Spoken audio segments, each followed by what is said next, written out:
Good afternoon everyone. इसके पहले जो भी क्लासेस हमारी हुई, इसके पहले की क्लासेस में हमने standard theorems on coplanar forces ये डिस्कस किए, और आज वो थ्योरम्स पर बेस्ड एग्जांपल्स सॉल्व करेंगे। तो जो समरी था, वो जो थ्योरम्स की समरी है, वो समरी को पहले रिकॉल कर दिया है। प्रॉब्लम सॉल्व करते समय जहां जहां जरूरी होगा, ये इतना लिटरेचर जब जिस प्रॉब्लम की रिक्वायरमेंट होगी उसके हिसाब से वहां पर ये मेंशन करना होगा। एक बार जो रिजल्ट्स है वो समराइज कर रहे हैं। तो we know that system of coplanar forces acting at different points of a rigid body is equivalent to or can be reduced to a single resultant force R about given point O dash having coordinate h oblique k, h comma k, x coordinate is h, y coordinate is k, and a couple g dash about O dash hk. The resultant is given by magnitude is given by under root rx square plus ry square, and the direction is given by theta equal to tan inverse ry by rx, and the couple moment of couple g dash is given by g minus h ry plus k rx with usual notations. Means g is moment of couple about origin, rx and ry are resolved parts of resultant, r is magnitude, theta is direction. तो ये resultant और couple के बारे में बात होगी। Theorem 1 था resultant and couple, और थ्योरम 2 में हमने प्रूव किए थे it can be reduce to resultant और अ कपल। और जब ऐसी सिचुएशन होती थी तो जो रिजल्टेंट मिलता था वो रिजल्टेंट का लाइन ऑफ एक्शन, या फिर हम कह सकते हैं equation of resultant is given by x are y minus y r x equal to g. Now अभी जो हमको प्रॉब्लम सॉल्व करने हैं वो थोड़े से ऐसे लेंथी होते हैं, लेकिन एक बार पहले समझेंगे प्रॉब्लम को, पहले समझ लेंगे, आउटलाइन देखेंगे उसकी, और उसके बाद उसको लिखना शुरू करेंगे। तो first problem is the moment of a given system of forces. पहले एक बार रीड कर लेते हैं, फिर उसको बिट बाय बिट समझने की कोशिश करते हैं। About 3 points 2 0 0 2 and 2 2 are 3 4 10 respectively. Find the resultant force and find the equation of its line of action. मतलब कोई 3 पॉइंट्स पर moment of given system of forces about 3 points. 3 points है, यदि मान लो उनको हमने capital A, capital B, capital C कह दिया, तो ये पॉइंट्स पर मोमेंट्स ऑफ फोर्सेस, मतलब 3 फोर्सेस है ये 3 पॉइंट्स पर, उनके मोमेंट्स दिए हैं। ओके, मोमेंट्स दिए 3 4 10। अब फाइंड करना है रिजल्टेंट फोर्स। तो रिजल्टेंट फोर्स के लिए हमको Rx और Ry ये पता होना चाहिए, तो हम magnitude of resultant force find कर सकेंगे। मतलब दो क्वांटिटी पता होना, Rx और Ry, और डायरेक्शन फाइंड करने के लिए भी Rx और Ry की जरूरत पड़ेगी। अब सोचने की बात है, जब हमको Rx और Ry फाइंड करना है तो ये Rx और Ry में दो इक्वेशंस की जरूरत पड़ेगी। अब वो दो इक्वेशंस कहां से मिल सकती है? This is g dash moment about point o dash having coordinate hk। तो ये जो पॉइंट्स है, ये points o dash o dash o dash का यदि काम कर रहे हैं तो इस पर मोमेंट है 3, इस पर मोमेंट है 4, और ये पॉइंट पर मोमेंट 10।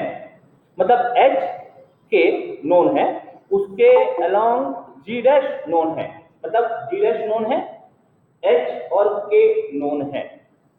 अब ये अननोन क्वांटिटी बची g, rx और ry, और ऐसे कितने रिलेशंस मिलेंगे? ऐसे 3 रिलेशंस मिल जाएंगे, और 3 रिलेशंस में अब अननोन दिखेंगे हमको rx, ry और g। तो ये 3 रिलेशन की हेल्प से rx, ry और g के लिए वर्क किया जा सकता है। एक बार हमको rx, ry और g मिल जाए तो फिर रिजल्टेंट मिलाना आसान है। रिजल्टेंट का मैग्नीट्यूड और डायरेक्शन ये मिल जाएगा, और फिर बाद में पूछा है equation of its line of action. तो equation of line of action is x ry minus y rx equal to g। यदि मान लो rx, ry और g मालूम है तो equation of that resultant find की जा सकती है। ये हो गई आउटलाइन ऑफ द प्रॉब्लम। तो अब आप ये पहले प्रॉब्लम लिख लेंगे और उसके बाद में फिर प्रॉब्लम लिखने के बाद ये portion we know that complete इतना ये इस सॉल्यूशन का पार्ट होगा। तो आप पहले प्रॉब्लम लिखिए, उसके बाद में सॉल्यूशन स्टार्ट करके इतना पूरा पार्ट यहां से यहां तक के इसको नोट डाउन कीजिए और उसके बाद फिर हम आगे का लिखना शुरू करते हैं। कंटिन्यू कीजिए।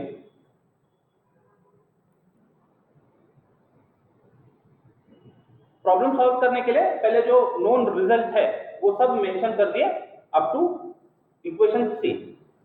नाउ अवेलेबल इंफॉर्मेशन उसको मेंशन करते हैं। तो वी आर गिवन दैट, यहां से ले लेना पूरा sentence, the moments of given system of forces about 3 points. अब प्रॉब्लम सॉल्व करना है तो हम उनको कन्वीनियंट नोटेशन प्रोवाइड करते चले जाते हैं। Say A 20, B 02 and C 22 are, ये मोमेंट्स दिए हुए हैं, इनको भी नाम दे देते, G at A equal to 3, G at B equal to 4 and G at C equal to 10 respectively. ये इंपॉर्टेंट है, ऑर्डर इंपॉर्टेंट है, रिस्पेक्टिवली। तो जैसे जी पॉइंट्स पर नोन है तो हमारे पास ये जो रिलेशन है 2 ये काम कर सकता है। इसकी हेल्प से हम ये तीनों जी ए, जी बी, जी सी के लिए रिलेशन लिख सकते हैं। तो यूजिंग रिलेशन 2 वी ऑब्टेन क्या, तो एट पॉइंट ए 20, तो यहाँ h का काम 2 कर रहा है, k का काम 0 कर रहा है, रख दो उसमें। और जो मोमेंट है उसको नोटेशन दिया हमने जी सफिक्स a, तो जी सफिक्स से जो जी डैश है ये पॉइंट a पर जी a कहा हमने अपनी तरफ से equal to g minus h r Y.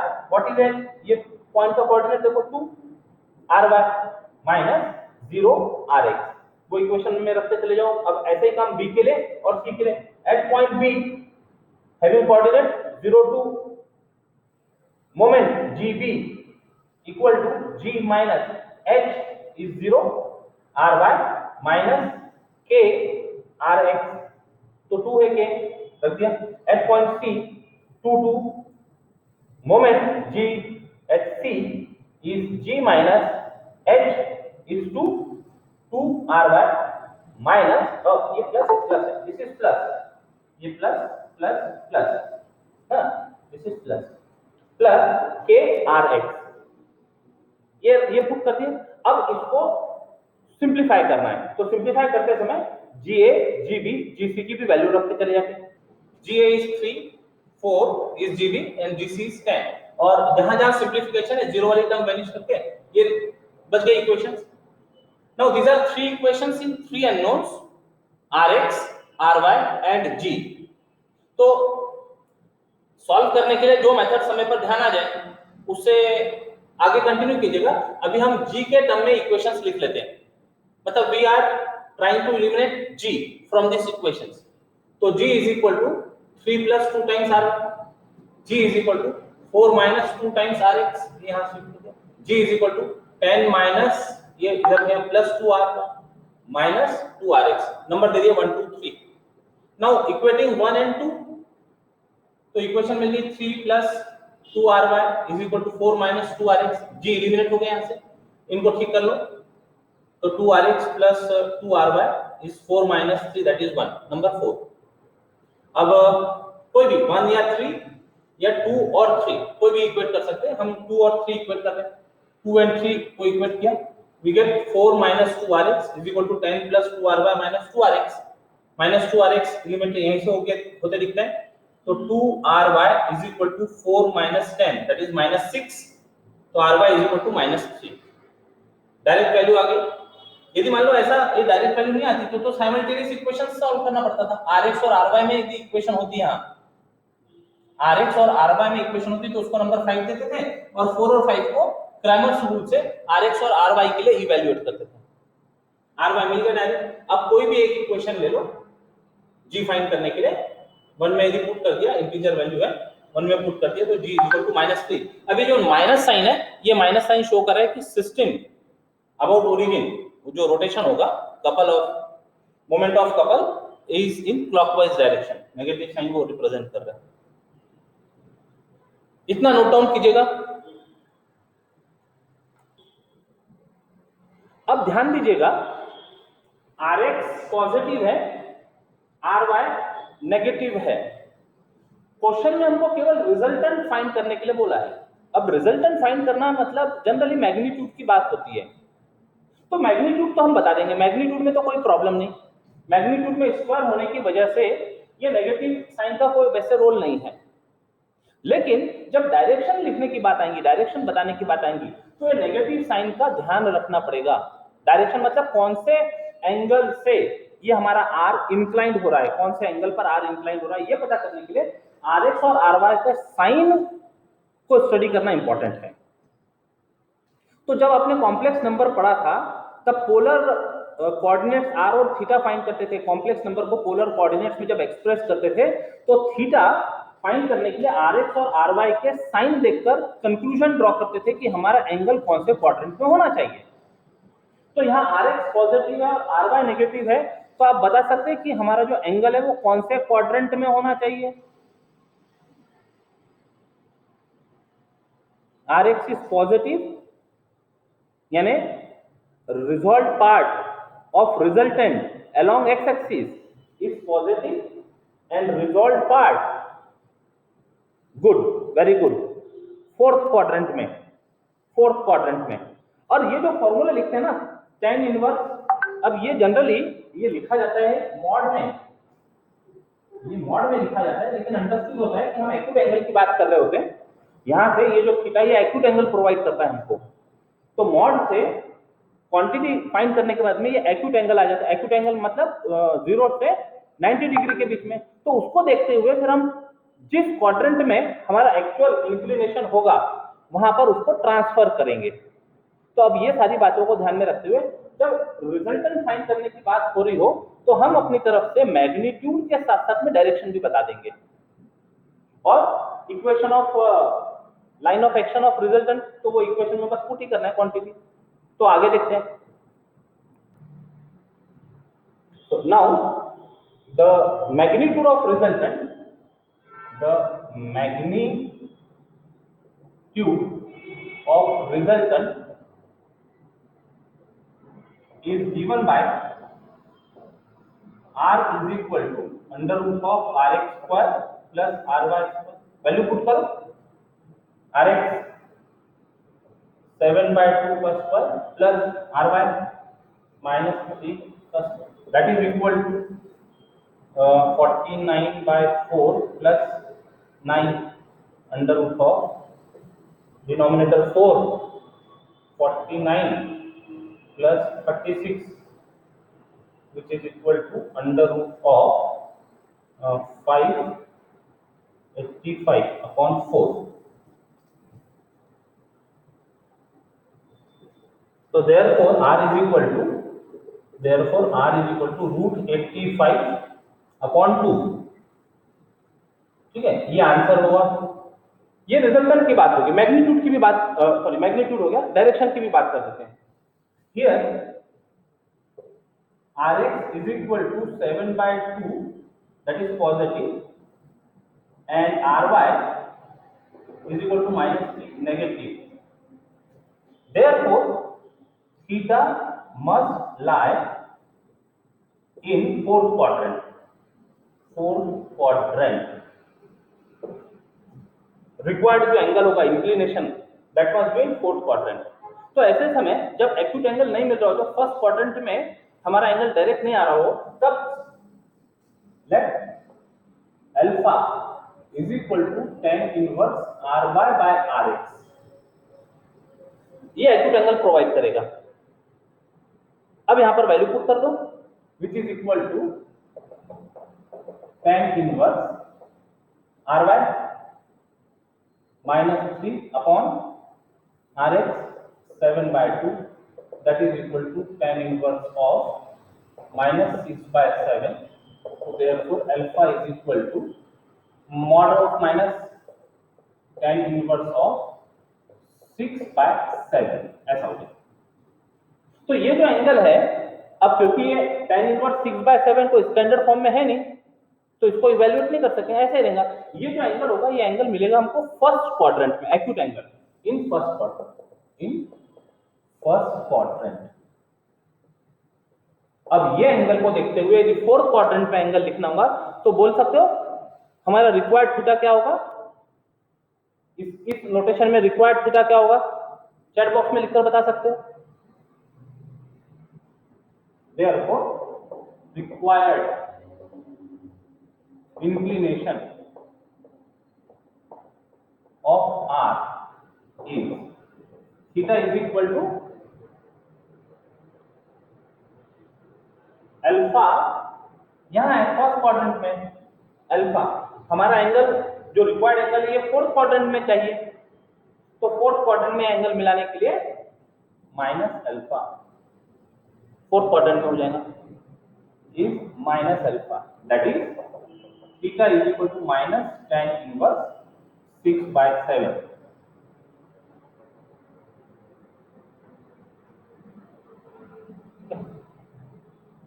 ये तो हो गए रिजल्टेंट का मैग्नीट्यूड, रिजल्टेंट का direction. Further the line of action of resultant is given by, further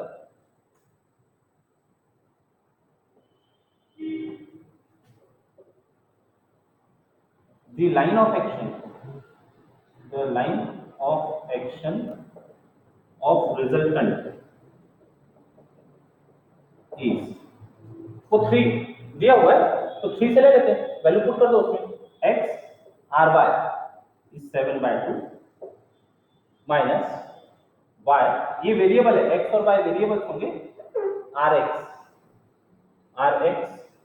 क्या होगा, अरे r y माइनस 3 है, x r y is minus 3 minus y times rx is 7/2 is equal to g is minus 3 using equation 3, वो 3 में value put कर रहे हैं, ठीक कर दो इसको, माइनस से मल्टीप्लाई करते थे पहले तो, और ये डिनोमिनेटर से भी मल्टीप्लाई करते थे, तो ये फ्रैक्शन रिमूव हो जाएगा, multiplying by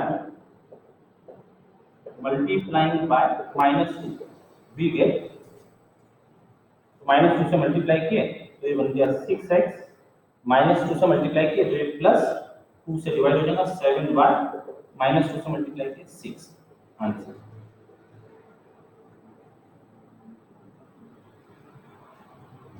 This completes the solution.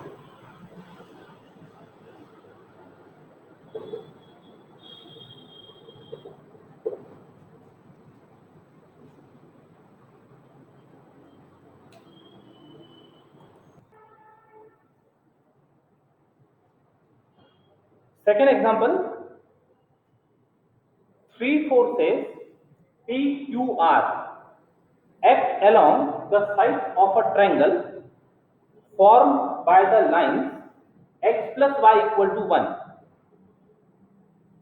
y minus x equal to 1, y equal to 2, taken in order, इसको ब्रैकेट में लिखा है, कभी तो प्रॉब्लम में दिया होता है कभी नहीं दिया होता है, वो हमें समझना होता है कि जिस ऑर्डर में फोर्सेस है उसी ऑर्डर में लाइंस कंसीडर करनी है, क्योंकि डायरेक्शन की बात आएगी, इसलिए ऑर्डर इंपॉर्टेंट है। Find the equation of the line of action of their resultant. अब इस प्रॉब्लम में और इसके पहले वाले प्रॉब्लम में क्या डिफरेंस था पहले ये समझते हैं, और इसके लिए क्या करना पड़ेगा वो डिस्कस करते हैं। इसके पहले हमको पॉइंट्स दिए हुए थे और पॉइंट्स पर मोमेंट्स दिए हुए थे, तो डायरेक्ट ये इक्वेशन नंबर 2 से हम काफी काम कर पाए थे, rx ry और g फाइंड कर पाए थे, इक्वेशन नंबर 2 से हमारा काम आसान हो गया था। अब यहाँ ना तो हमारे पास पॉइंट है और ना ही कपल दिए हुए हैं, मोमेंट्स दिए हुए हैं, केवल फोर्स बोला है PQR इन लाइंस पर एक्ट कर रहे हैं, तो ये लाइंस ड्रॉ करके देखते हैं, इससे कुछ मिल जाए हमें आगे की बातें। तो स्टेप वाइज सॉल्यूशन को ब्रेकअप कर रहे हैं। Step 1, we are given that 3 forces PQR act along sides of a triangle formed by the lines x plus y, इसको x/1 plus y/1 equal to 1 intercept form में लिखा, उसको draw करना आसान होगा, xy intercept form, y minus x equal to 1 draw करना है हमको, तो उसको भी इंटरसेप्ट फॉर्म में लिखे, पहले x coordinate x by -1 plus y by 1 equal to 1 और y इक्वल टू 2, वो तो line parallel to x axis होगी एज शोन इन फिगर। अब ये फिगर ड्रॉ करते हैं।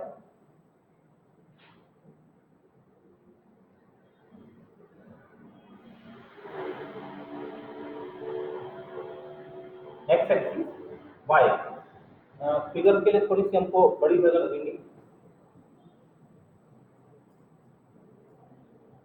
इधर ड्रॉ करें।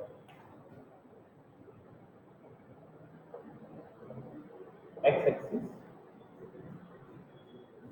y axis, let this coordinate be 1 1 1 1 1, ये 1 2 1 2 1, approximately -1 -1 -1 -1, ये origin x dash y dash. First line draw करते हैं, x plus y equal to 1, x intercept is 1, y intercept is 1, तो ये दोनों 1, तो फर्स्ट लाइन यहां से पास हो जाएगी। First line passes through these two points।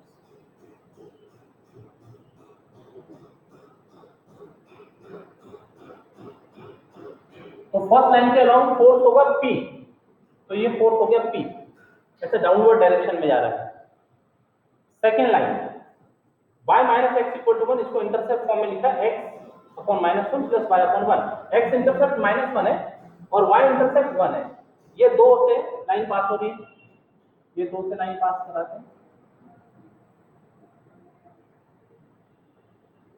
तो दिस इज फोर्स Q, इस लाइन के अलाउंग है फोर्स Q। और third line y equal to 2, y equal to 2, line parallel to x axis passing through y equal to 2, ये force हो गया R। तो ये तीन लाइन से बनने वाला जो ट्रायंगल है, ट्रायंगल पर ये तीन लाइन से बनने वाला जो ट्रायंगल है वो दिया हुआ है, तो इनको कुछ नाम दे देते हैं, A B C, तो ये बन गया ट्रायंगल ABC। तो ये लाइन पर फोर्स P है, यानी CA पर फोर्स P है, तो यहां लिखते हुए बता देते हैं फोर्स P है, AB पर फोर्स Q है और BC पर फोर्स R एक्ट हो रहा है। ये तीनों फोर्स से तैयार होने वाला ट्रायंगल इतना दिया हुआ है। अब सिस्टम में 3 फोर्सेस है, सिस्टम ऑफ फोर्सेस हो गया, कोप्लेनर फोर्सेस वो भी, it can be reduced to single force and a couple. तो उसने केवल equation of line of action of resultant की बात की है, तो जब equation of line of action की बात और equation of line of action की बात करें रिजल्टेंट की, तो रिजल्टेंट की equation x r y minus y r x equal to g, मतलब इसमें r x r y और g फाइंड करना पड़ेगा। ये तीन क्वांटिटी जब फाइंड होगी r x r y और g, तब हम वो इक्वेशन में रखेंगे तो हमारा आंसर मिल जाएगा। अब बात ये करने की r x r y और g फाइंड कैसे होंगे। अब ये वाला अप्रोच तो नहीं है हमारे पास, पॉइंट्स नहीं है, कपल नहीं दिए हुए जैसे पहले प्रॉब्लम में था, तो ऐसे सिचुएशन में अब ध्यान देंगे बिल्कुल, ये जो 3 फोर्सेस है, ये 3 फोर्सेस क्या क्या एंगल फॉर्म कर रहे हैं हॉरिजॉन्टल से, ये पहले डिटरमाइन करेंगे। और ये जो आर एक्स आर वाई थे उनके लिटरल मीनिंग क्या थे, algebraic sum of forces along x axis and y axis respectively. R x कैसा था, आर एक्स और कैपिटल एक्स ये कैसा था, x1 plus x2 plus x3 etcetera. तो जो कंपोनेंट्स थे अलोंग x एक्सिस उनका एल्जेब्राइक सम था rx, तो ये कांसेप्ट से rx फाइंड हो जाएगा। ry algebraic sum of components of forces. Components कैसे होते हैं, rx कंपोनेंट क्या होता है, ry कंपोनेंट क्या होता है। यदि rx कंपोनेंट की बात करनी है, यदि ये कोई सिंगल फोर्स है r, तो what is rx, r cos theta, और इसका ry y component ry will be r sin theta. तो पहले थीटा पता होना चाहिए, थीटा यदि पता हुआ तो फिर हम तीनों के resolve part along x direction को जब ऐड करेंगे तो Rx मिलेगा। तीनों के resolve part along y axis को जब ऐड करेंगे तो Ry मिलेगा। इस पैटर्न से हमको Rx और Ry फाइंड करना होगा। तो पहले इतना काम करते थे। डायरेक्शन मतलब इनके जो एंगल है, एंगल देखते हैं फ्रॉम फिगर। ये फिगर स्टेप 1 का पार्ट हो गया है ना, फिगर। अब स्टेप 2 लिखते हैं। Step 2 from figure angle made by P Q R with positive x axis R। चलिए अब बहुत इंपॉर्टेंट पॉइंट है, ध्यान देना। फोर्स P का एंगल क्या हो रहा है? देखो ऐसा मानो कि ये एरो है, ये जो इसका पेन का ढक्कन है ये एरो है, तो ये फोर्स P यहां दिख रहा है। तो कोई बोलकर बता सकता है फोर्स P क्या एंगल फॉर्म कर रहा है x एक्सिस के रेफरेंस में, पॉजिटिव x एक्सिस के रेफरेंस में? Any guess? चलो काफी कुछ एक्सप्लेन करने की चीजें इसमें। 45। हाँ 45, लेकिन ये नेगेटिव डायरेक्शन में ना, बिलो x एक्सिस है, तो क्या बोलेंगे उसको फिर?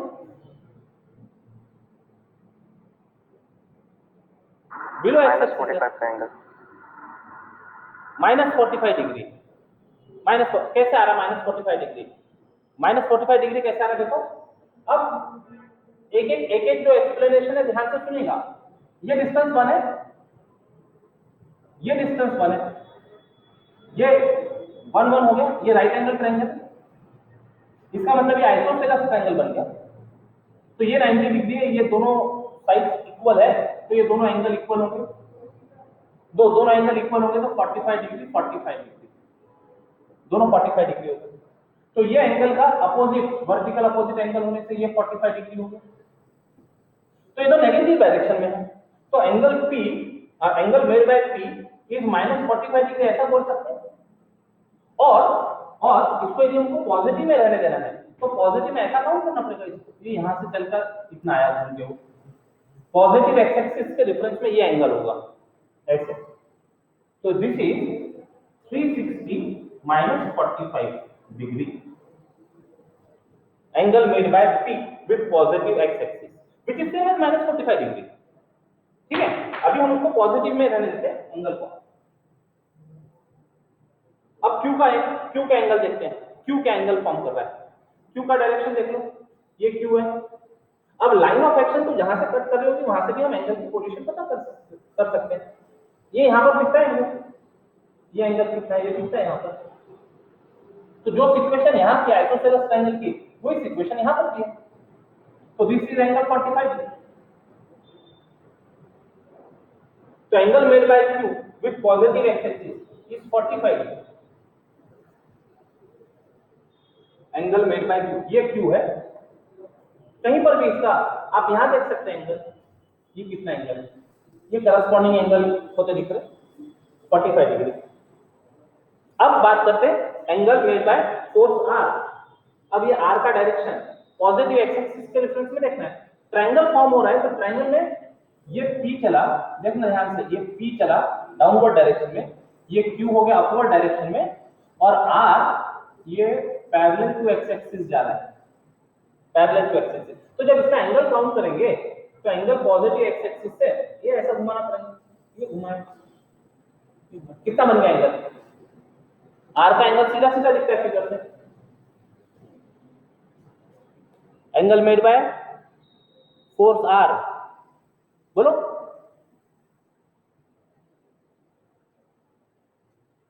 हॉरिजॉन्टल लाइन है ना, देखो रोटेशन देखो, ये चला एंगल, ये 90 डिग्री बना और ये डायरेक्शन में आते हुए 180 डिग्री, करेक्ट, 180 डिग्री रिस्पेक्टिवली, ठीक है।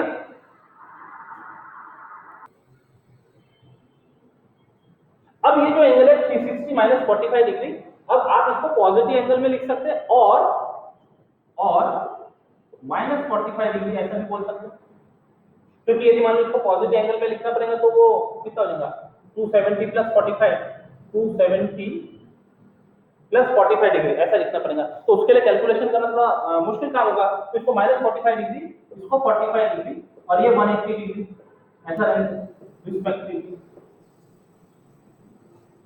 अब जैसे तीन एंगल मिल गए तो इनके रिजल्ट पार्ट फाइंड करना आसान हो जाएगा। Therefore, Rx is algebraic sum of resolved parts of PQR, of course, of PQR along x-axis। Rx की बात हो रही है, so that is Rx is equal to P into cos of angle made by P, it is -45 degree, plus Q into cos of angle made by Q is 45 degree, plus R into cos of angle made by R, that is 180 degree। अब ये part calculate करो, इसको calculate करो, इसकी value लिखो। Similarly Ry is equal to P into sin of -45 degree plus Q sin of 45 degree.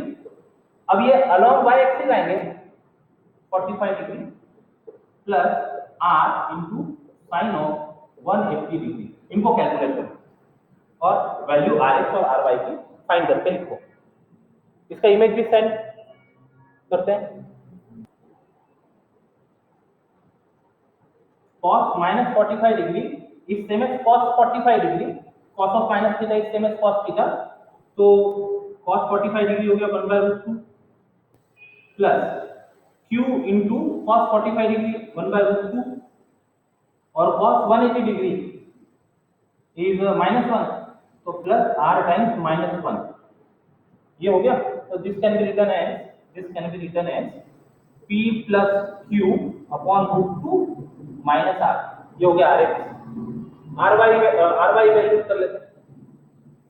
तो ry is equal to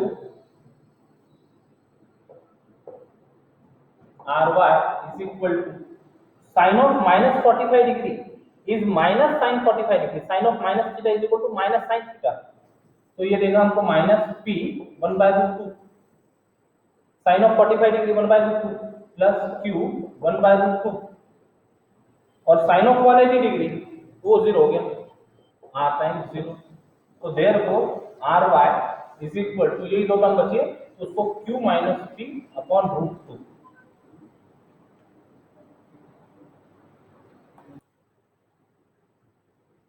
now step 3 to find g। दो quantity हमने मिला ली Rx और Ry, आ गया है g फाइंड करना है। तो g basically is moment of couple of the system about origin. अब ये थ्योरम 1 याद आता होगा आपको, तो थ्योरम 1 में वो summation of x1 y1 minus y1 x1 इस फॉर्म में कुछ वो एक्सप्रेशन होता था, तो वहां कोऑर्डिनेट की जरूरत पड़ती थी। अब कोऑर्डिनेट तो है नहीं हमारे पास, तो उसके प्रूफ में यदि आप देखें तो हो क्या रहा था, वहां पर जो कंपोनेंट्स थे, रिजॉल्व पार्ट थे, एक फोर्स लिया था उसके जो रिजॉल्व पार्ट थे, एक रिजॉल्व पार्ट का जो कपल तैयार हो रहा था, एक फोर्स की वजह से जो कपल तैयार होता, रिजॉल्व पार्ट कैपिटल x1 के कारण एक कपल मिल रहा था, कैपिटल y1 के कारण एक कपल मिल रहा था, और फिर बाद में हम उनको सम कर रहे थे। तो यहाँ पर basically this g is same as algebraic sum of moments of forces about the origin। तो ये कैसे फाइंड करेंगे? तो जैसे फोर्स का मोमेंट फाइंड करते हैं, फोर्स इनटू परपेंडिकुलर डिस्टेंस, और किस रोटेशन में उसकी टेंडेंसी है रोटेट होने की, उसके हिसाब से उसको साइन देते हैं। एंटी क्लॉकवाइज होगा तो पॉजिटिव, क्लॉकवाइज होगा तो नेगेटिव। तो फोर्स P, देखो फोर्स P है, फोर्स P अबाउट ओरिजिन की बात करें तो यहां से लेते हैं परपेंडिकुलर डायरेक्शन ले लेते हैं, इसको नाम दे देते हैं OL, परपेंडिकुलर डायरेक्शन। तो फोर्स P के कारण force into perpendicular distance OL, ये हो गया moment because of force P। अच्छा, इसका साइन भी देना पड़ेगा, इसका रोटेशन कैसा होगा। तो अभी ध्यान देना, फोर्स का डायरेक्शन ओरिजिन की तरफ खींचने की कोशिश करना है इसको। तो ये फोर्स है और ओरिजिन की तरफ, तो ये क्लॉकवाइज रोटेशन दिखेगी। ये फोर्स और ओरिजिन है तो क्लॉकवाइज रोटेशन दिखेगी।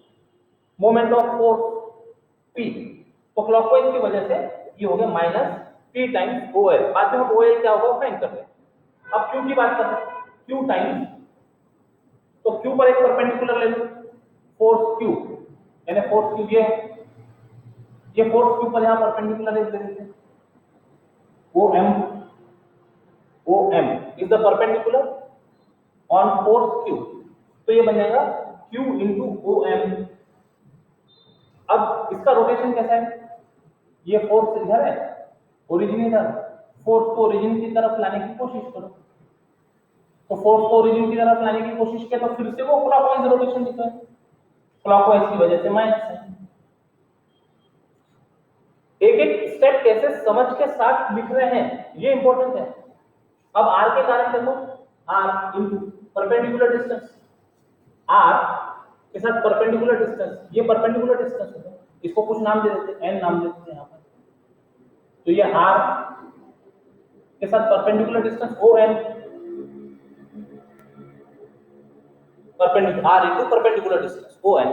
अब ओरिजिन के लिए आर का डायरेक्शन कैसा रोटेशन देगा, ये एरो है ओरिजिन की तरफ लाया है, तो ये एंटी क्लॉकवाइज डायरेक्शन प्रोवाइड करेगा, तो एंटी क्लॉकवाइज के लिए ये प्लस।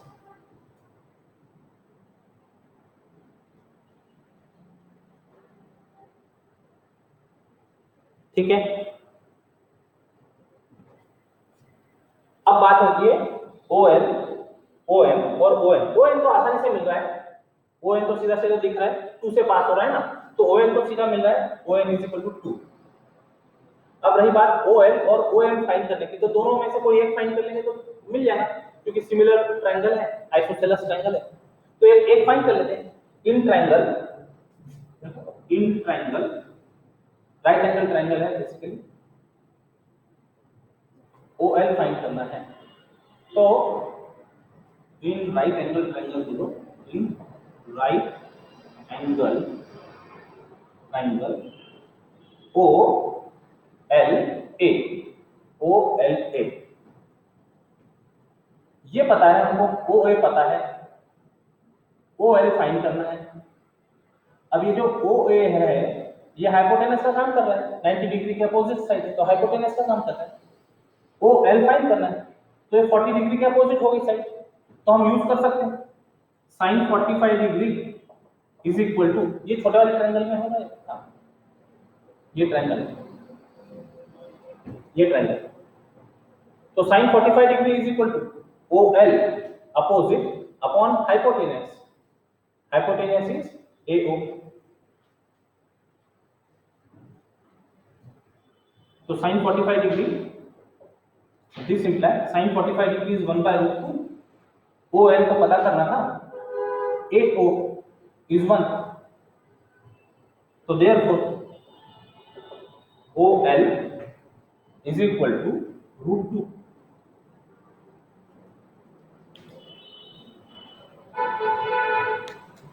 अब OL is equal to 1/√2, OL is equal to 1/√2. Similarly, OM is equal to 1/√2, and from figure ON direct लिखा जा सकता है, ON is equal to 2। तीनों वैल्यूज आ गई है, ये तीनों वैल्यू यहां पर पुट करते हैं तो G मिल जाएगा, तो therefore G is equal to minus P times OL 1/√2 minus Q times OL 1/√2 plus R times OL, तो R times 2, this is G। अब हमारे पास तीनों है, RX है, RY है और G है। इक्वेशन रिकॉल करेंगे, उसमें वैल्यू पुट करेंगे।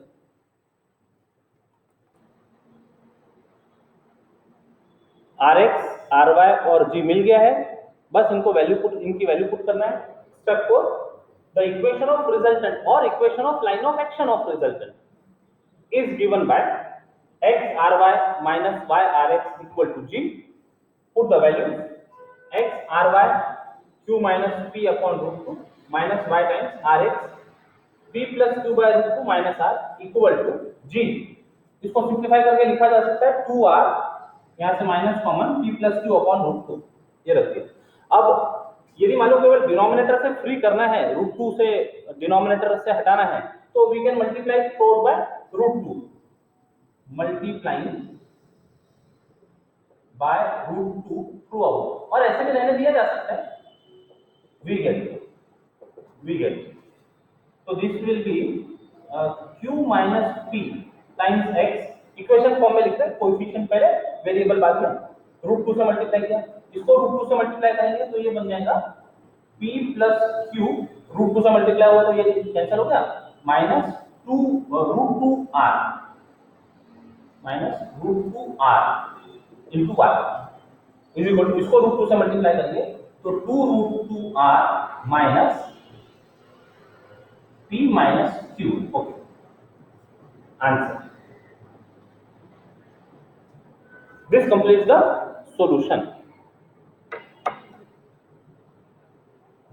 जिस तरह से भी हमने 3 फोर्सेस से रिलेटेड प्रॉब्लम सॉल्व किया, नेक्स्ट क्लास में रेगुलर हेक्सागन मतलब 6 फोर्सेस एक्ट करेंगे और उससे रिलेटेड प्रॉब्लम सॉल्व करेंगे। आज के लिए इतना ही, रुकते हैं यहां पर। बाय बाय, जय गणेश।